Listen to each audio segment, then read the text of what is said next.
There is a global pandemic underway, but we still need to recruit and we still need to interview staff. So in this episode of EGP Learning, we'll be looking at some tips to help you guys interview effectively during a pandemic. So without further ado, let's get underway and tech enhance your primary care and learning.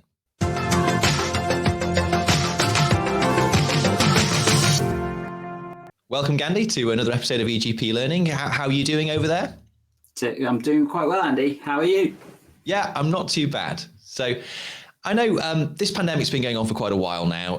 We're about a year into restrictions to how we move and how we interact with other people. And there are certain things which we still need to do as businesses and as organizations, such as replenish and expand our workforce. We still need to interview people. We still need to bring people into our organizations. So this is something which can be a challenge during the pandemic when it's, a little bit more harder and riskier to see people face to face. Is this something that you've been engaging with as a PCN or a practice? Absolutely. So from a PCN perspective, we've had to do several interviews for various different roles. There's been PCN staff, network managers, that kind of thing. So this is something we've done a few times. And yeah, it's gone from being really clunky to super slick. And we're going to show you how to do that. Yeah, I mean, I know we've still been doing things in quite a traditional model, but I know that you've been a little bit more experimental over there in PCN 6 in Nottingham. So I'm really keen to hear about some of the tools and kind of new approaches that you've been deploying. And actually, you've done all sorts of innovative stuff. We could almost do a series on this topic, but there was one element that I thought was really good and a good place to start when talking about doing these things effectively, or even more effectively than when we used to do things using pen and paper and our traditional methods. So what's your kind of significant innovation that you've come up with to help with these remote interview processes, Gandhi? So I guess it's probably better understanding how we started. So like you said, pre-COVID, we used to do lots of face-to-face interviews, bringing people down, preferably because then you get more of a feel of a person, and then having a structured kind of interview with questions and marking forms and that kind of stuff. Because from the HR perspective, that's probably a really good way of doing it. You've then got evidence and you've got the information to confirm the different scorings if you're doing that kind of thing, as well as evaluating answers and that kind of stuff.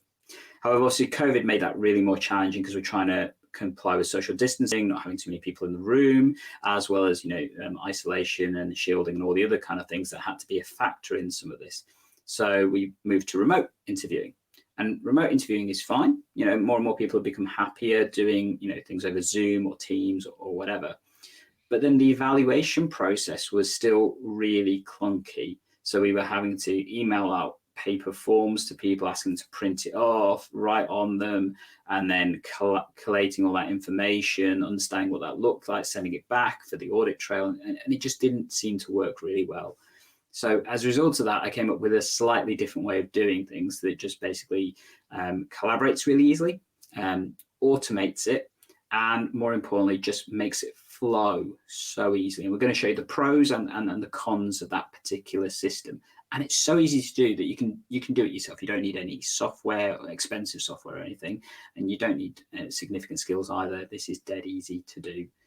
I was just Gandhi. I think this is great, and I was just gonna you've just brought a few things home to me about interviewing as a primary care network as well, which is different to interviewing as a practice, and why that process was already quite difficult. And that is, when you interview as a practice, generally your practice team is operating from that building. So those people who are going to be present for the interview are already in the same place. So it's a lot easier to do that in the traditional sense. And then at the end, when you've all filled in your scoring forms for the candidates, those can all just be put neatly in a pile and kept for if they're needed in the future after you've finished processing them. But for a primary care network, often the people work in different practices. Sometimes you might be interviewing for posts which span several primary care networks. So you might even have people from other primary care networks on the call as well. Everyone's doing an evaluation somewhere else. Gosh, you've just made me realize how much of a nightmare that process could be. So you just really brought that home to me.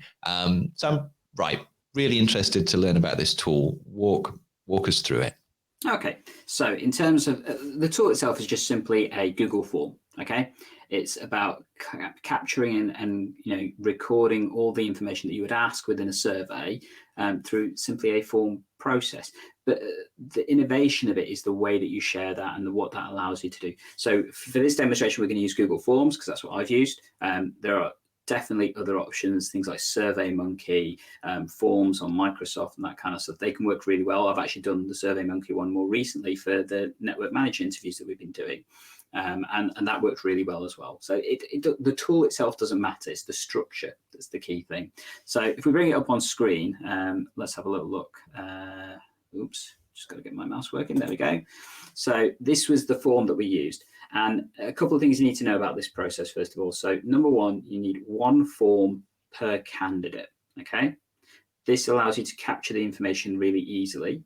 And what you then do is you send a link for that form to everybody that's doing the interview before the meeting, okay? That's good. So we have duplicate versions of the same form for each candidate. Just being clear about that. Excellent. So once you've got the form created, the questions that you want, and we'll show you how to explain how you do that questions in a second, but then you just duplicate it and then you just put candidate 1, candidate 2, candidate 3 on each of the forms. And that's really important so you don't complicate the results that you get afterwards. And then, just make it clear on the top what the form is for. So we've created a dummy one here for you, so remote interview. And then the first thing I always ask is what's the name of the person that's filling in the form itself. So if I was an interviewer, I would put my name there. And then obviously, Andy, if you were also interviewing, you would put your name in, that kind of stuff. So just so you've got a record of who's completed which form if you need to go into it in more detail to understand the stuff. So like Andy's doing there. So then the next question is the identifier for the candidate. Now, although you've got one form per candidate and you technically shouldn't need this, I put this in just as a double check to make sure that you're filling in the right form for the right candidate at the time. So, you've got that clear. And that identifier could be that person's name. That's obviously the obvious one. I know some places don't like to use names for HR processes and stuff and may use a candidate application number or some other kind of identifier, but whatever that is. Okay. And then simply you have the questions from there on. And the key point of the questions is that we used kind of like an MCQ ranking system. So you have the question and then the total marks out of whatever. So most people go for things like 5, 7, 10. That, or you could have good, very good, poor, whatever kind of system you use. I prefer numbers and I'll explain why. But I think that works quite well. And then after every single question, you just have a short answer box to put comments in about that particular question itself. So the way that they've answered. So I believe that one's about having a difficult situation and how they've handled it. So you give them a mark for the answer that they've given. And then you write in a couple of comments if it's applicable, why you gave that particular score, justifying it, or, did they say something that stood out, or did they say something that, that didn't sound so great, just so you've got that memory when you come to the discussion aspect of it. And then you do the same for all the subsequent questions. I think it's important not to have too many questions. Obviously, depends on how long you're planning this interview to be, what kind of depth of the character of the individual you want to go into. Have you given them stuff like a presentation? Do you need to break that down in terms of the questions? You could even do stuff like matrices, but I wouldn't recommend it. I'd recommend having a simple question and a simple answer, and you'll see why in a second. And then the last thing is just an overall comments box, which I would always recommend. If you're doing this over multiple days, it's worth having a date box, I think, just so that, again, it helps you to identify the differences. So if you've got particular interviews that make for one date and different interviews that make for another, that can help to capture that information, standardization, and that kind of stuff. And then you submit. Right, okay, so I've been going along, doing some, making some entries. And so I suppose this is something that all of the interviewers would have open. They'd have their Zoom or their Teams window open as they're doing the live video interview. And then in a separate tab or on a separate screen, if that's available, they can be filling in the feedback form, just like they'd have it in pen and paper if they were in person. Absolutely. And a couple of things I'd say about that. So there are a couple of enhancements and comments I would make on how you do that as well. So number one, I'll probably suggest to the candidate that you're doing this at the same time. And the reason for saying that is so then they're not worried about why is the person not looking at me when I'm answering the question. An easy way of doing this is taking it in turns through the interviewers to ask if you've got multiple interviewers. So then you can say, well, so for example, I'm going to ask the question, Andy's going to be filling in the answers from his point of view as we go along, and then we'll swap over. But the key thing is everybody answers each question. So you do have to balance that. The second enhancement is whether you also put the questions on a PowerPoint style presentation and screen share that during the interview, so the candidate's got the questions clear in front of them. Now, some people have different views on whether you should do that. Some people feel that's helping them too much because they've got the question to refer back to. Having said that, it's important to remember through remote interfaces, sometimes the audio may not be great and the person may not hear the question properly, and obviously it can complicate it. So having the questions in a visual format as well, personally, I think that improves accessibility and it helps to, tackle some elements of, if people have hearing impairments, it just improves the quality, I think. So that can work quite well. But the downside to that is obviously most people end up being smaller on the remote sharing and the Zoom interfaces, or if that's what you're using. But there are ways around that as well if you can't do it. That's true, Gandhi. And I suppose there are some questions that might actually function better if you can show the person some visual information. If you're asking them to interpret some data, for example, or perhaps a clinical scenario where people always ask you to repeat the question, because that happens an awful lot when I've been doing live interviews face to face. Actually having it written down, that might be better for those sorts of questions. So that's a really good point. Mm-hmm. So we've completed the interview, and we thank the candidate for their time. We've given them the opportunity to ask their questions, etc. And now we're looking at the review, the evaluation. And the reason why I like this is this gives you that constructive and that objective view of the answers that people have given, because it gives you the score as well as the commentary that people have done throughout the process. And this is really effective, particularly if you're doing interviews over multiple days, because you forget who you've interviewed or if there's been a time frame in between that. So recently we had a set of interviews where there was a week in between the two sets of interviews that we did. I wasn't sure where a particular candidate ranked compared to some of the others. And we had this to fall back onto as a way of comparing the candidates that we had. And therefore it meant that we could have a more accurate information and you take out some of that subjective memory element of it as well.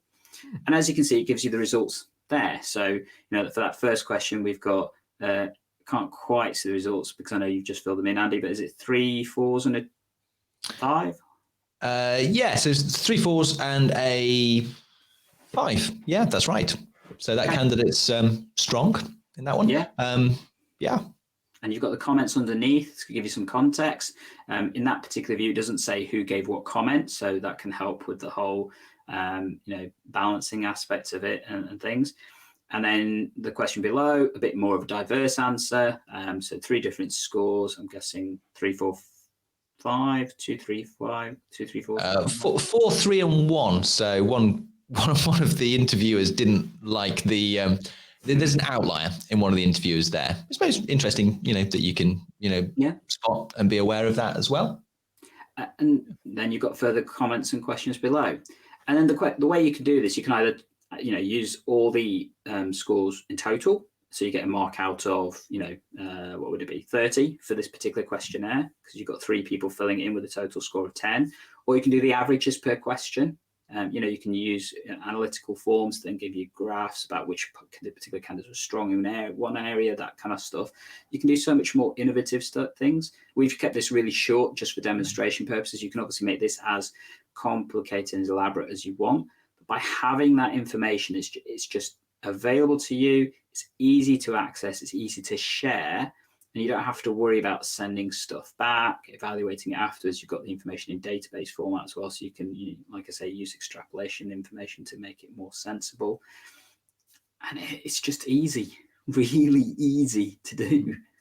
It's great. And candidates sometimes, ask for feedback about how they've performed, and provided, I suppose, the interview panel are aware that what they write might subsequently be visible to the candidates in the form of feedback, or somebody kind of checks and removes things that might be that might cause harm or offence after the fact. It makes it a lot easier to respond to those requests for feedback. Candidates do often ask for that, so that's a really nice function. Gandhi, I've got a question.